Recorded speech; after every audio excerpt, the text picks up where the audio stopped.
Assalamualaikum warahmatullahi wabarakatuh. Di video kali ini saya ingin memberikan summary pertemuan keempat minggu lalu dan juga beberapa notes tentang hal-hal yang belum disampaikan di kuliah.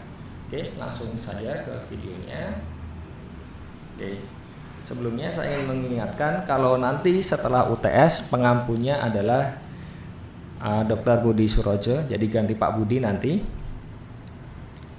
Selanjutnya untuk materinya kita sudah masuk ke pertemuan keempat, minggu ini pertemuan kelima, jadi nanti masuk ke permutasi dan kombinasi itu terakhir. Harapannya di pertemuan terakhir nanti kita bisa fokus untuk latihan soal. Oke, untuk bahan bacaannya saya merekomendasikan yang ini, yang ketiga maksud saya, counting, karena untuk latihan soalnya di bagian belakang itu sudah ada kuncinya, tetapi kuncinya tidak ada langkahnya, jadi hanya untuk mengecek saja apakah perhitungannya benar atau tidak, karena di mata kuliah ini ketelitian itu sangat penting. Jadi biasanya mahasiswa bisa mengerjakan tapi ketelitiannya kadang yang kurang dan juga kecepatannya terutama. Oke,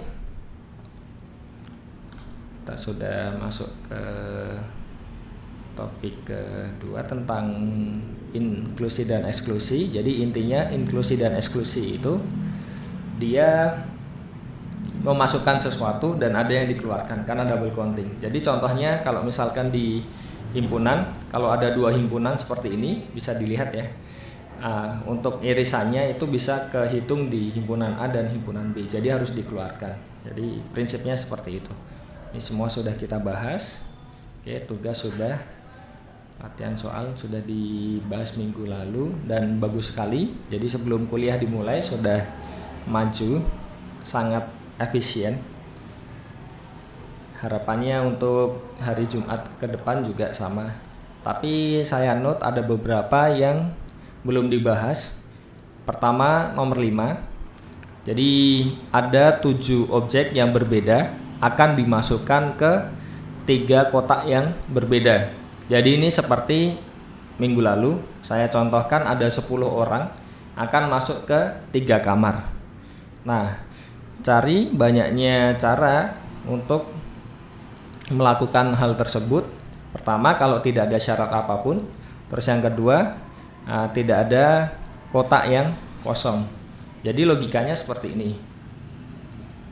Kalau kita melihat ya di sini ada 7 objek, jadi 7 masukkan ke 3 kotak tanpa syarat apapun. Berarti 7 itu objek pertama bisa dimasukkan ada 3 pilihan.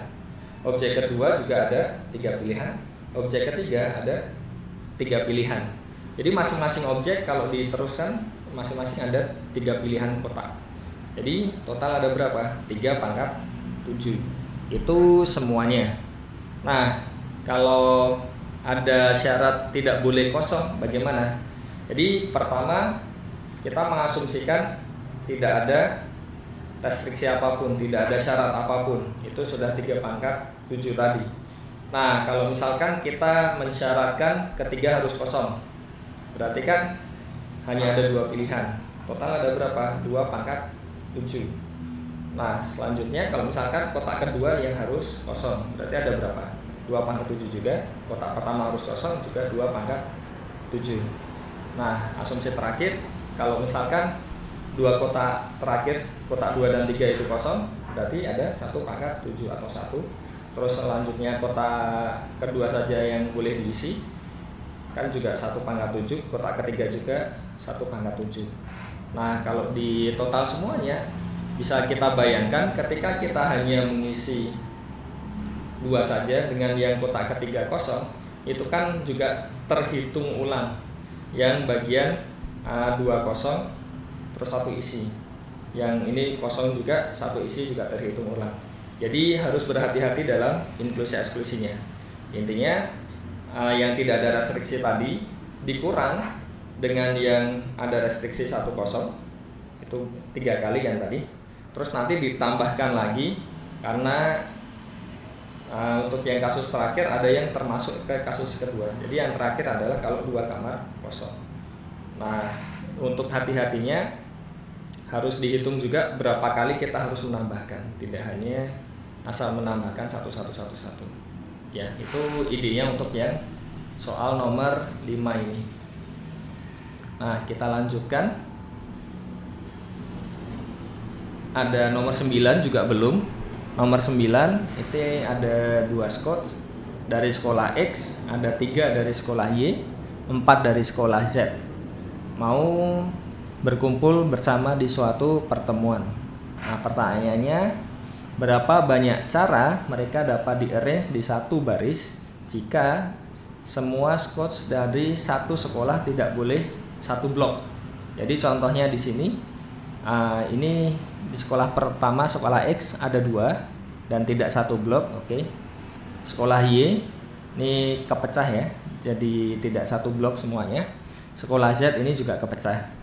Tapi yang bagian ini bisa dilihat, ini yang dari sekolah X dia satu blok, jadi tidak boleh.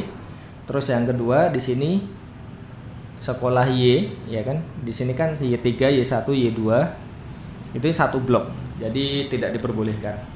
Nah, caranya bagaimana? Oke, berarti pertama adalah tanpa syarat apapun. Jadi kalau tanpa syarat apapun ada berapa? Otomatis kan di kotak pertama di sini ada berapa kemungkinan? Itu kan ada total 2, 3 tambah 4. Berarti 5 tambah 4, 9 ya. Jadi untuk yang posisi pertama kan ada 9 kemungkinan, selanjutnya posisi kedua 8 kemungkinan, posisi ketiga 7 kemungkinan, dan seterusnya. Berarti total ada 9 faktorial kalau tanpa syarat apapun. Nah, selanjutnya seperti ini ya. Idenya mirip seperti di nomor 8. Jadi kita membuat himpunan-himpunan di mana dia melanggar peraturan itu. Oke. Jadi nomor 9. Berarti pertama himpunan A itu kalau memuat X1, X2 itu satu blok. Selanjutnya himpunan kedua itu memuat Y1, Y2, Y3 itu satu blok. Yang ketiga itu Z1, Z2, Z3, Z4 itu satu blok. Itu ada berapa? Selanjutnya di-combine, ini di-combine. Terus yang X dan Y itu di-combine, itu ada berapa? Dan terakhir memuat semuanya, itu ada berapa? Nanti tinggal memakai inklusi-eksklusinya. Jadi yang kasus pertama tadi tidak ada restriksi, dikurang dengan yang restriksi pertama yang himpunan 3 tadi, terus ditambahkan dengan yang kedua yang kombinasi 2, terus dikurangkan lagi yang kombinasi 3. Oke. Jadi itu idenya untuk yang nomor 9. Untuk hasil akhirnya bisa dicoba sendiri. Oke, kita lanjut. Nah, selanjutnya tentang multiset. Jadi bedanya multiset dengan himpunan biasa. Kalau di multiset itu satu elemen di multiset tersebut dapat dihitung lebih dari satu kali, dan itu disebut dengan multisiplitas. Jadi berapa banyak elemen tersebut muncul. Contohnya A di sini ada 3 kan. B di sini ada 2, C ada 1, D ada 1, dan E ada 2. Selanjutnya di multiset juga seperti di himpunan biasa, ada operasi gabungan dan irisan. Untuk gabungannya diambil maksimum dari multisiplitas, kalau yang irisan minimum dari multisiplitas. Oke. Jadi ini untuk contohnya, jadi P gabung Q dengan P dan Q di atas ini jadi seperti ini, dan P iris Q dan P seperti ini. Kita sudah membahasnya di kuliah. Oke. Selanjutnya juga ada selisih dan jumlah. Kalau yang selisih itu di multisiplitas yang pertama dikurang yang kedua. Tapi ada catatan, kalau dia negatif dianggap multisiplitasnya 0. Untuk yang jumlah itu seperti digabungkan semuanya, jadikan satu. Oke, ini contohnya. Dan kita lanjut lagi. Kita sudah bahas ya contoh ini ya, sederhana kan. Terus ini juga sederhana. Oh ya, tugasnya jangan lupa dikumpulkan minggu depan. Tapi kalau misalkan ada yang ingin mengumpulkan minggu ini, dipersilahkan. Jadi harapannya dengan tugas ini, kalian semua tidak hanya mencobanya itu sebelum UTS persis, tapi sudah jauh-jauh hari sebelum UTS sudah mencoba soal-soal UTS dari yang tahun-tahun sebelumnya. Kalau misalkan mau mengumpulkan minggu ini dipersilahkan. Jangan lupa untuk di print soalnya dan juga diberi ning sama nama lengkap. Oke ya.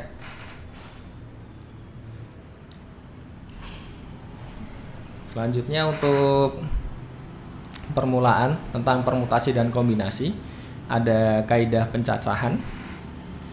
Jadi ada penjumlahan dan perkalian. Ini beberapa contohnya. Ini contoh untuk yang penjumlahan sederhana sekali, perkalian juga sederhana.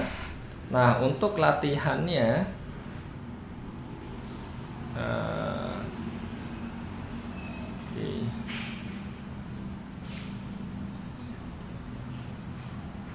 saya ambilkan dari buku counting. Jadi ini ya. Oke ya. Jadi untuk latihannya tentang kaidah pencacahan terutama bisa dilihat di sini. Oke. Sepertinya kurang besar. Saya zoom. Oke ya, sudah cukup ya. Jadi untuk yang bab 1.1 ini bab 1 maaf, itu tentang penjumlahan.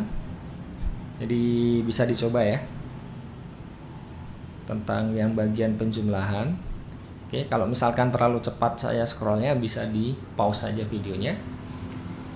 Selanjutnya untuk yang penjumlahan ada total 9 soal. Dan bisa dilanjutkan lagi untuk exercise yang kedua ini yang tentang kaidah perkalian. Oke. Di sini total ada 6 soal saja. Jadi contohnya misalkan yang 2.1 ini bisa dicari dari W ke titik ini ada berapa cara, ke sini ada berapa cara, di sini ke sini berapa cara. Nah, total rutenya berarti perkalian semuanya tadi ya. Oke, jadi sekian video kali ini. Semoga suaranya lebih clear karena ada bantuan mikrofon ini. Oke, sekian video kali ini. Semoga bermanfaat. Selamat mempersiapkan ujian meskipun masih agak lama, tapi kan tinggal ya hitungan, bukan minggu lagi sih sebenarnya, bisa dihitung hari juga kan. Oke, wassalamualaikum warahmatullahi wabarakatuh.